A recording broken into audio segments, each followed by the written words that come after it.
दोस्तों, बहुत समय पहले की बात है। किसी नगरी में एक युवक रहा करता था। वह युवक हमेशा से ही सफल होना चाहता था। उसे अपने लक्ष्यों को पाना था। लेकिन जब भी वह किसी काम को शुरू करता तो उसे बीच में ही छोड़ दिया करता। वह कभी किसी काम को पूरा नहीं कर पाता, ना तो उसका मन किसी कार्य में लग पाता था। उसे यह समझ नहीं आ रहा था कि वह आखिर अपने लक्ष्यों को कैसे प्राप्त करे। वह अपने लक्ष्य को प्राप्त करने के लिए क्या करे, कहां से शुरुआत करे। वह अत्यधिक परेशान हो चुका था। उसे कुछ भी सूझ नहीं रहा था। एक दिन उसे पता चला कि पास ही के गांव में एक बौद्ध भिक्षु आए हैं। वह बौद्ध भिक्षु लोगों को सफलता और असफलता का पाठ पढ़ा रहे हैं। उसने सोचा, यही सही मौका है। मैं उनसे चलकर अपने मन के सवाल उनसे पूछ लेता हूं। शायद वो मेरे सवालों का जवाब मुझे दे दे। यह सोचकर वह युवक उन बौद्ध भिक्षु के पास पहुंच गया। उन्हें प्रणाम कर वो कहता है, हे गुरुवर, हम सभी के पास केवल 24 घंटे होते हैं। हर एक व्यक्ति के पास केवल 24 घंटे ही होते हैं। लेकिन उनमें से कुछ लोग बहुत ज्यादा सफल हो जाते हैं, तो कुछ केवल आम जिंदगी ही जीते रह जाते हैं।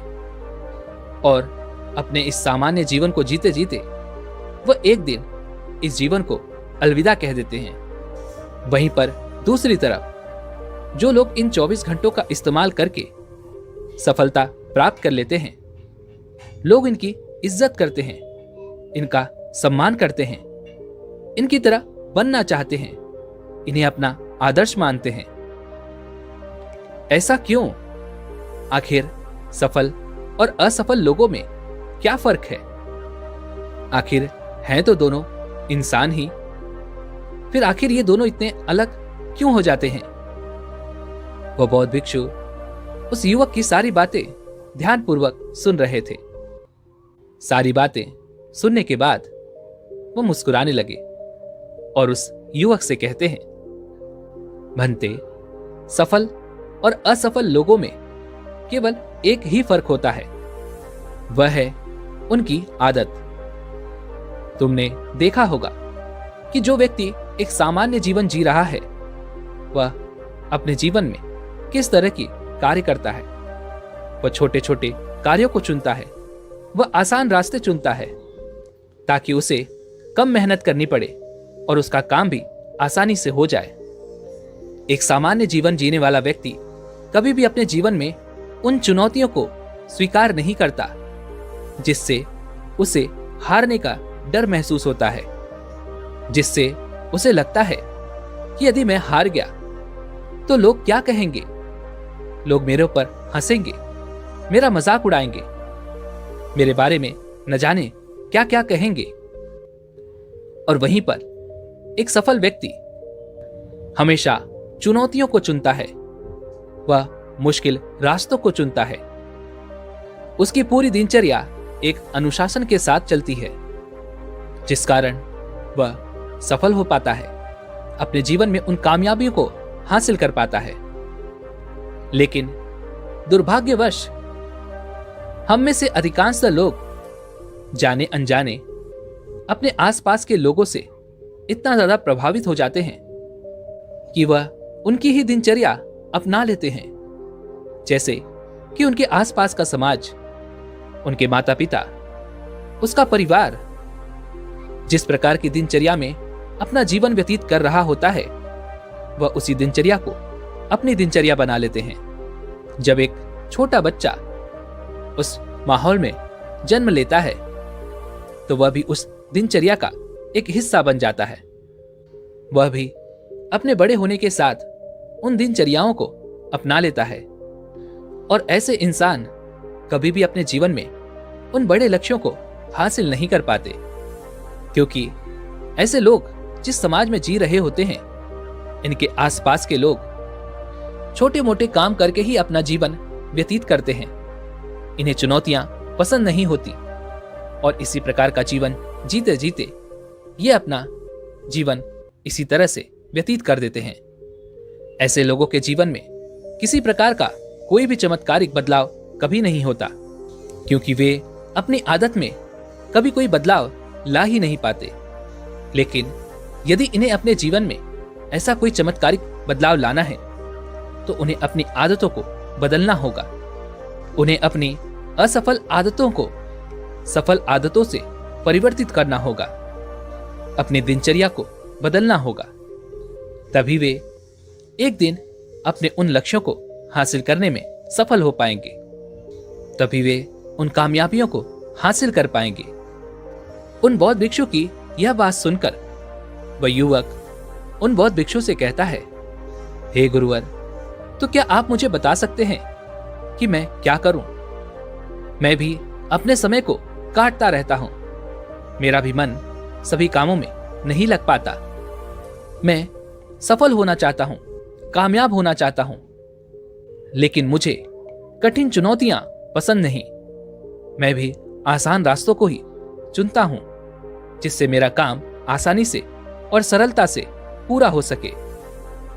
क्या आप मुझे सफलता का कोई मंत्र दे सकते हैं?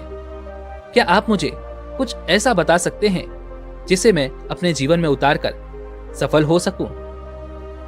उस युवक की ये सारी बातें सुनकर वह बौद्ध भिक्षु उस युवक से कहते हैं, भंते, मैं तुम्हें न केवल आर्थिक बल्कि शारीरिक और मानसिक रूप से मजबूत होने के लिए 5 ऐसे उपाय बताता हूं जिसे तुम अपने जीवन में उतारकर अपने जीवन को सफल और समृद्ध बना सकते हो, जिससे लोग तुम्हारे काम से प्रेरणा लेंगे। तुम्हारी आने वाली पीढ़ी के लिए तुम एक अच्छा उदाहरण बन सकोगे। लेकिन मेरी एक बात याद रखना, जिन 5 बातों के बारे में मैं तुम्हें बताने वाला हूं, इसका प्रभाव तुम्हें थोड़ी देरी से देखने को मिलेगा। तुम्हें धैर्य रखना होगा और इन पर यकीन करना होगा। लेकिन यदि तुमने इन्हें अपने जीवन में उतार लिया तो यकीनन तुम सफल जरूर बनोगे। उन 99% लोगों से हमेशा आगे रहोगे। सफलता तुम्हारे कदम चूमेगी। यह बात सुनकर वह व्यक्ति उन बौद्ध भिक्षु से कहता है, महाराज, जल्दी बताइए वो कौन सी बातें हैं जिसे मैं अपने जीवन में उतारकर अपने लक्ष्यों को पा सकता हूं, उन सफलताओं को हासिल कर सकता हूं। वह बौद्ध भिक्षु उस युवक से पहली आदत बताते हुए कहते हैं, तुम्हें सबसे पहले तो अपने सुबह का नियंत्रण अपने हाथों में लेना होगा। जब तुम सुबह उठते हो तो तुम्हारे पास 2 विकल्प होते हैं। पहला ये कि तुम आराम से चैन की नींद सोते हुए लगातार सपने देखते चले जाओ, जिससे तुम्हें कोई लाभ नहीं होगा, बल्कि सुबह सुबह का वह समय तुम खुद ही नष्ट कर दोगे। और दूसरा, सुबह जल्दी उठकर अपने लक्ष्यों को पाने के लिए मेहनत करो, उन्हें पूरा करने की कोशिश करो। लेकिन अधिकांशतः लोग पहला विकल्प चुनते हैं। वे लोग शांति से सोते हैं, चैन की नींद और सपने देखना पसंद करते हैं, और वे बड़े ही आराम से उठते हैं, जिस कारण उनका आधा समय तो पहले से ही नष्ट हो चुका होता है। लेकिन उसके बावजूद जब वो उठते हैं तो उसके बाद भी वो अपना ध्यान बाकी के इधर उधर बेकार के कामों में लगा देते हैं, जिससे जो उनका बचा हुआ समय है वो भी बेकार के कामों में निकल जाता है, जैसे कि इधर उधर घूमना, आस पड़ोस के लोगों के साथ गप्पे मारना। और यही असफल लोगों की पहली निशानी है, क्योंकि वे लोग अपने समय को काटना चाहते हैं। अपने समय को बर्बाद करने में उन्हें तनिक भी तकलीफ नहीं होती। उनका सोचना तो यह होता है कि यही तो जीवन है, लोगों के साथ हंसकर बातें करना, लोगों के साथ घुल मिलकर रहना और अपने समय उनके साथ यूं ही नष्ट करते रहना। लेकिन अगर तुम सच में सफल होना चाहते हो तो सुबह जल्दी उठो, सुबह सुबह के पहले 2 घंटे तुम अपने ऊपर दो, अर्थात पहले के 20 मिनट एकांत में बैठो, पैदल घूमने जाओ, ध्यान लगाओ। यह सब करने से तुम्हारे दिमाग में सकारात्मक ऊर्जा का प्रवाह होगा, तुम्हारे दिमाग में सकारात्मक विचार उत्पन्न होंगे। उसके बाद तुम ध्यान कर सकते हो, जिसके लिए तुम 10 से 20 मिनट का समय ले सकते हो। ध्यान करने से तुम्हारा मन शांत रहेगा, तुम्हारे मन में बेवजह के कोई विचार उत्पन्न नहीं हो पाएंगे और तुम ध्यान लगा पाओगे और तुम्हारा मन प्रसन्न चित्त रहेगा। उसके बाद अगले 30 मिनट तुम व्यायाम कर सकते हो। व्यायाम करने से तुम्हारा शरीर मजबूत और ताकतवर बनेगा, जिससे तुम्हारे शरीर की ऊर्जा में भी वृद्धि होगी और तुम्हारा आत्मविश्वास भी बढ़ने लगेगा। उसके बाद तुम धूप में थोड़ा समय बिता सकते हो, जिससे तुम्हारा शरीर निरोगी बनेगा और तुम्हारे मन की जो मानसिकता है अर्थात निराशा, ये भी नष्ट होने लगेगी। तुम्हारे अंदर आशा और उम्मीद बढ़ने लगेगी, तुम्हारा आत्मविश्वास जागने लगेगा। फिर उसके बाद अगले 30 मिनट से 1 घंटे का यह समय तुम्हें अपने कार्य में लगाना होगा, अर्थात जिस सफलता को तुम पाना चाहते हो, जिस लक्ष्य की ओर तुम आगे बढ़ना चाहते हो, उस लक्ष्य के बारे में सीखना, पढ़ना, उसके बारे में जानकारी इकट्ठा करना।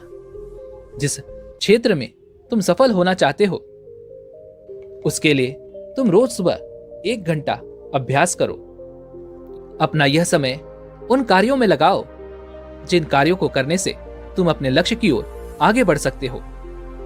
और सुबह की तुम्हारी यही दिनचर्या तुम्हें 99% लोगों से आगे लाकर खड़ा कर सकती है, क्योंकि सुबह सुबह जब हम उठते हैं तो हमारा शरीर ऊर्जा से भरा होता है। इसलिए इस समय को व्यर्थ बर्बाद करने से अच्छा है कि तुम इसे अपने ऊपर खर्च करो और इससे तुम्हें अत्यधिक लाभ होगा। सुबह का यह समय खुद को बेहतर और अपने लक्ष्य को प्राप्त करने में लगाओ और कोशिश करो कि सबसे मुश्किल काम, सबसे चुनौती भरा काम तुम सुबह सुबह ही करो, जिससे तुम्हारा आत्मविश्वास बढ़ने लगेगा और तुम्हारा मन चिंता मुक्त होकर खुशी और हल्का महसूस करेगा। इसलिए सुबह सुबह के अपने कुछ घंटे सफल बनाने के लिए इन आदतों को तुम अपना सकते हो। और यदि तुमने इन आदतों को अपना लिया तो यह तुम्हें अवश्य ही सफल बनाकर रहेंगी। आगे वो बौद्ध भिक्षु उस युवक से दूसरी आदत बताते हुए कहते हैं, भंते, हर किसी के लिए हर समय उपस्थित रहना बंद करो, क्योंकि हम में से अधिकांश लोग अपने समय को यूं ही व्यर्थ करना अच्छी तरह जानते हैं। क्योंकि अगर तुम किसी के लिए भी आसानी से उपलब्ध हो सकते हो तो इसका अर्थ यह है कि तुम्हारे अपने जीवन में तुम्हारा कोई बड़ा लक्ष्य नहीं, तुम उस लक्ष्य के प्रति तत्पर नहीं और ना ही वो लक्ष्य तुम्हारे लिए महत्वपूर्ण है। और जब तुम ऐसा करते हो तो आसपास के वो लोग भी तुम्हें गंभीरता से नहीं लेते। इसलिए ऐसे लोगों से बचने का प्रयास करो जो लोग तुम्हारी इज्जत नहीं करते, तुम्हें व्यर्थ समझते हैं और तुम्हें अपने कार्यों के लिए इस्तेमाल करते हैं। तो तुम व्यर्थ में ही अपना समय गंवा रहे हो। अगर तुम सभी के लिए आसानी से उपलब्ध हो जा रहे हो तो इसका अर्थ यह है कि तुम कभी भी अपने जीवन में एक प्रभावशाली व्यक्ति नहीं बन सकते। तुम कभी भी उन सफलताओं को हासिल नहीं कर सकते। तुम्हारी यही कमी तुम्हें अपने लक्ष्य से और दूर करती चली जाती है और लोग भी तुम्हें एक व्यर्थ का इंसान समझते हैं। लोग तुम्हें हल्के में लेते हैं। लेकिन इसकी जगह अगर तुम समझदारी से अपना काम करो, अपने काम पर ध्यान दो, अपने समय का इस्तेमाल करो, अपने लक्ष्य की ओर आगे बढ़ते रहो, तो लोग भी तुम्हारी इज्जत करेंगे, तुम्हें सम्मान देंगे और तुमसे प्रेरणा लेंगे। मेरी एक बात और गांठ बांध लो कि जब सूरज हम सभी के सामने होता है तब हम उसकी कदर नहीं करते, लेकिन जब वह सूरज लंबे समय तक बरसात के बादलों के पीछे छुप जाता है, उतनी ही ज्यादा लोगों के अंदर उस सूरज को देखने की चाहत बढ़ जाती है। अर्थात सूरज की अनुपस्थिति में ही लोग उसकी कीमत को जान पाते हैं, समझ पाते हैं। जैसे कि जब अत्यधिक गर्मी होती है तो लोग उसी सूरज को कोसते हैं, उसे पसंद नहीं करते, उससे बचना चाहते हैं। लेकिन जब अधिक सर्दी होती है, बरसात होती है, तो लोग उसी सूरज का इंतजार करते हैं। लेकिन इसका अर्थ यह नहीं कि तुम केवल दिखाने के लिए लोगों से कम मिलो, अपनी अनुपस्थिति लोगों को दिखाओ, बल्कि तुम अपने कार्यों में मग्न रहो, अपने कार्यों को करने के लिए तत्पर रहो, अपने लक्ष्य की प्राप्ति के लिए तत्पर रहो, अपने समय का इस्तेमाल करो। क्योंकि तुम जब अपने समय का इस्तेमाल करते हो, उसकी इज्जत करते हो, तभी लोग तुम्हारी इज्जत करते हैं। आगे वो बौद्ध भिक्षु उस युवक को तीसरी बात बताते हुए कहते हैं, कम समय में और जल्दी से जल्दी निर्णय लेना सीखो। क्योंकि अधिकांश व्यक्ति किसी भी एक छोटे से छोटे निर्णय को लेने में अधिकांशतः समय ले लेते हैं, लेकिन जो उच्च प्रदर्शन करने वाले लोग होते हैं, जो लोग सफल होते हैं, वे लोग कोई भी निर्णय लेने में ज्यादा समय नहीं लगाते और अपना ज्यादातर ध्यान वे काम पर ही लगाते हैं। और मेरी एक बात और याद रखना कि एक जल्दी निर्णय लेने वाला इंसान हमेशा उनसे कहीं आगे रहता है जो किसी भी निर्णय को लेने में ज्यादा वक्त लगाते हैं।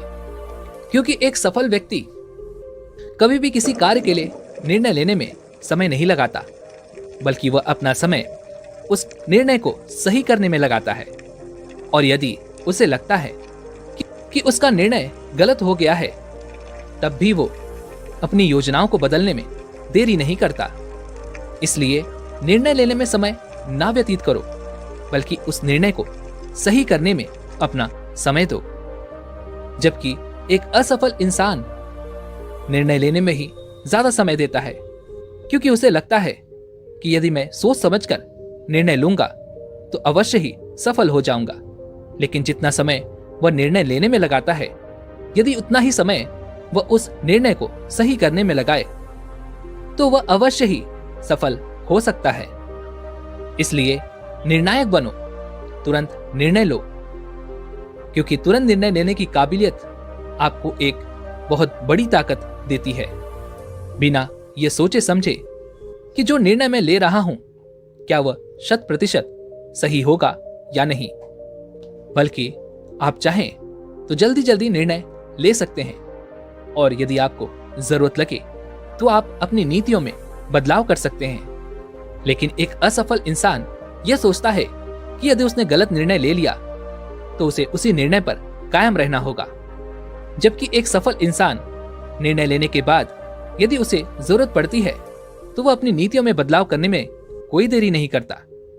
अक्सर लोग किसी भी कार्य को करने से पहले उसके बारे में जानकारियां इकट्ठा करना जरूरी समझते हैं, लेकिन आपको बता दूं कि यह हर समय सही नहीं होता। ज्यादा जानकारी आपको नुकसान भी पहुंचा सकती है। यदि आप अपना ज्यादा समय केवल जानकारी इकट्ठा करने में ही लगा देते हैं, सोचने और योजना बनाने में लगा देते हैं, तो इसका अर्थ यह हुआ कि आप समय से पहले ही अपने उस निर्णय को छोड़कर पीछे की ओर फिर भाग चलेंगे। क्योंकि यदि हम निर्णय लेने से ज्यादा काम करने पर यकीन करें तो उससे कहीं ज्यादा जानकारी आप काम करके जुटा सकते हैं। इसलिए अपने निर्णय को लेने में देरी ना करें। अपने निर्णय के साथ बने रहें जब तक कि आपको यह न लगे कि हमें नीति में बदलाव लाना चाहिए। जैसे कि आजकल रोजमर्रा के जो कार्य हैं उन सभी का निर्णय हम कम समय में ले सकते हैं, लेकिन हम उनका निर्णय लेने में अधिकांश समय लगा देते हैं, जिससे हमारे सारे काम पूरे नहीं हो पाते और फिर हम रोते हैं, चिल्लाते हैं, बिलखते हैं कि हमारे कार्य पूरे नहीं हो पाए। निर्णय लेना एक कला है। जितना ज्यादा आप निर्णय लेंगे उतना ही ज्यादा आपके अंदर आत्मविश्वास बढ़ेगा, हिम्मत बढ़ेगी और आप अपने आने वाले समय में और अधिक निर्णय लेने के लिए सक्षम बन सकेंगे। आगे वह बौद्ध भिक्षु उस युवक को चौथी आदत बताते हुए कहते हैं कि सोच विचार कर एक समझदार व्यक्ति बनने से अच्छा है, लंबे समय तक इंतजार करने से अच्छा है कि तुम त्याग करने की आदत डाल लो। क्योंकि तुम चाहो या ना चाहो किसी न किसी चीज का त्याग तो तुम्हें करना ही पड़ेगा। यदि तुम सामान्य जीवन जीना चाहते हो तो तुम्हें सफलता का त्याग करना पड़ेगा, अपने लक्ष्य का त्याग करना पड़ेगा। जब तुम अपना समय बर्बाद कर रहे होते हो तब भी तुम अपने आने वाले उस भविष्य का त्याग कर रहे होते हो।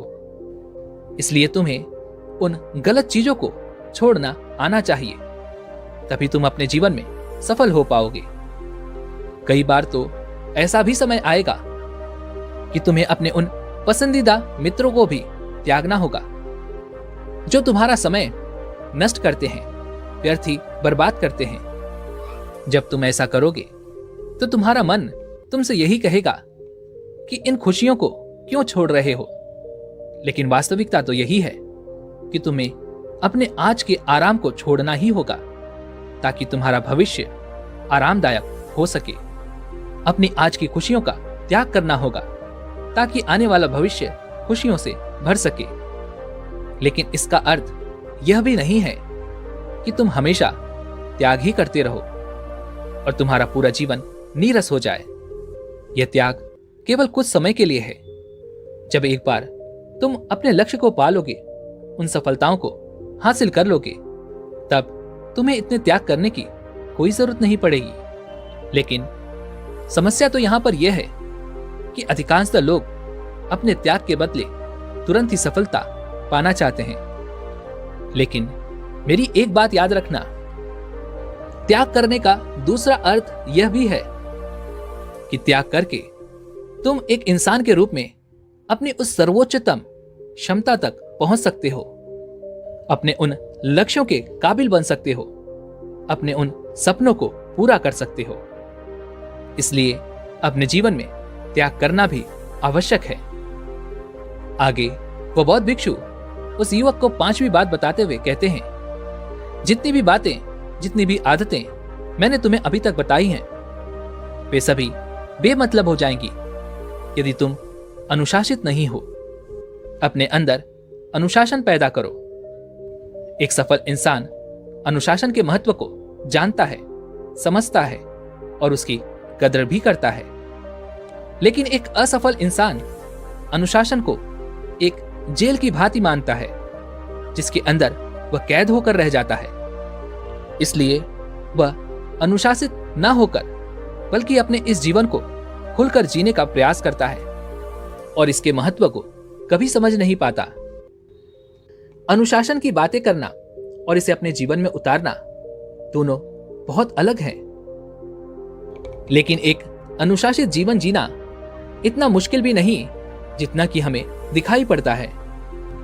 यदि तुम अपने प्रति ईमानदार हो, अपने उस लक्ष्य के प्रति ईमानदार हो, तो तुम अनुशासित ढंग से अपने कार्यों को कर सकते हो, अपने कामों को शुरू कर सकते हो जो तुम्हें लगता है कि तुम्हें इसे करना ही चाहिए, फिर चाहे तुम्हारा उस काम में मन लग रहा हो या फिर नहीं। जैसे ही सुबह हो, तुम्हारी आंख खुले तो तुम बिस्तर से उठकर एकांत में समय बिता सकते हो, ध्यान कर सकते हो, फिर अपना सबसे जरूरी काम जो तुम्हें सबसे पहले करना चाहिए। अनुशासन ही हमें शांत रखता है। विपरीत परिस्थितियों में भी हम खुद को शांत रख पाते हैं। यह एक धागे की तरह होता है। इसे जितना आप लपेटते जाओगे, घुमाते जाओगे, यह उतना ही मजबूत होता जाएगा। एक अनुशासित इंसान हमेशा आत्मविश्वास से भरा हुआ होता है क्योंकि वह जानता है कि वह जो कर रहा है वह बिल्कुल सही है। वहीं पर एक कमजोर इंसान जो अनुशासन से डरता है, वह कभी भी इसके महत्व को समझ नहीं पाता। वह इसकी ताकत को पहचान नहीं पाता। अनुशासन की कमी हमारे आत्मविश्वास को खोखला बना देती है, हमें कमजोर बनाती है। और जो इंसान अनुशासित ढंग से अपने कार्यों को नहीं करता, वह कभी भी अपना सर्वश्रेष्ठ नहीं दे सकता। इसलिए अपने अंदर की कमजोरियों के खिलाफ लड़ने के लिए अनुशासित होना आपके लिए एक बहुत बड़ा हथियार है, जिसका इस्तेमाल करके आप अपने अंदर की हर कमजोरियों को मिटा सकते हैं, अपने अंदर आत्मविश्वास बढ़ा सकते हैं, अपने अंदर हिम्मत पैदा कर सकते हैं, अपने हौसले को बढ़ा सकते हैं, और तो और आप अपने लक्ष्य को भी जरूर पा सकते हैं। इतना कहकर वो बौद्ध भिक्षु शांत हो गए और उस युवक को भी अपनी गलती का एहसास हो गया। वह समझ चुका था कि वह कितना गलत कर रहा है। उसने उन बौद्ध भिक्षु को प्रणाम किया और वापस अपने घर की ओर लौट गया, और उसने उन बौद्ध भिक्षु की वे 5 आदतों को अपने अंदर उतारना शुरू कर दिया। दोस्तों, उम्मीद है कि आपने आज की इस वीडियो से जरूर कुछ न कुछ सीखा होगा। तो आज की इस वीडियो को लाइक और अपने दोस्तों के साथ शेयर करना ना भूलें, और हमें ऐसे ही सपोर्ट करने के लिए चैनल को सब्सक्राइब और घंटी बटन को भी जरूर दबा दें। चलिए मिलते हैं ऐसी एक और वीडियो में, तब तक के लिए अपना ख्याल रखें। धन्यवाद।